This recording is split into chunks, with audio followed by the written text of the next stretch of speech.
সকাল সকাল পড়াশুনো শেষ করে আমি বই প্যাক করছিলাম, কেন কি এই বইগুলো আমার না, এগুলো আমার অ্যাড্রেস এসেছিল, তো আজকে আমি নিয়ে যাব এগুলো। আজ দুপুরে লাঞ্চটা একটু তাড়াতাড়ি করে নিই, কেন কি আমরা একটু বেরোবো, তো খেয়ে দিয়ে একটু রেস্ট করেছিলাম, তারপর আস্তে ধীরে রেডি হয়ে বেরিয়ে পড়ি। বেসিক্যালি আজকে যাচ্ছি সিনেমা দেখতে, আর যেই সিনেমাটার আজকাল খুব ক্রেজ চলছে এটাই দেখতে যাচ্ছি আজকে। কিন্তু আমরা একটু তাড়াতাড়ি বেরিয়ে পড়ি, প্রায় দুপুরের দিকে আমরা বেরিয়ে যাই, কেন কি একটা কাজ ছিল দীপান্তিকার, একটা নার্সিংহোমে যাওয়া ছিল, যেটা ও ঠিক করে নিজেও চেনে না, তো আমরা গিয়ে রাস্তায় খুঁজে খুঁজে বের করেছি। ও ওই নার্সিংহোমে সিভি জমা দিতে গিয়েছিল, আর ওর কাজ মেটার পর আমরা সোজা চলে যাই মুভি দেখার জন্য, কিন্তু আমরা অনেকটাই আগে চলে যাই, সেজন্য আমরা একটু পেন্টালসে ঢুকেছিলাম।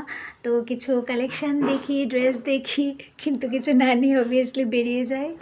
আর কিছু ফটো তুলে আমরা অপেক্ষা করি আকাশের জন্য, আর ও চলে আসার পর আমরা চলে যাই হলে।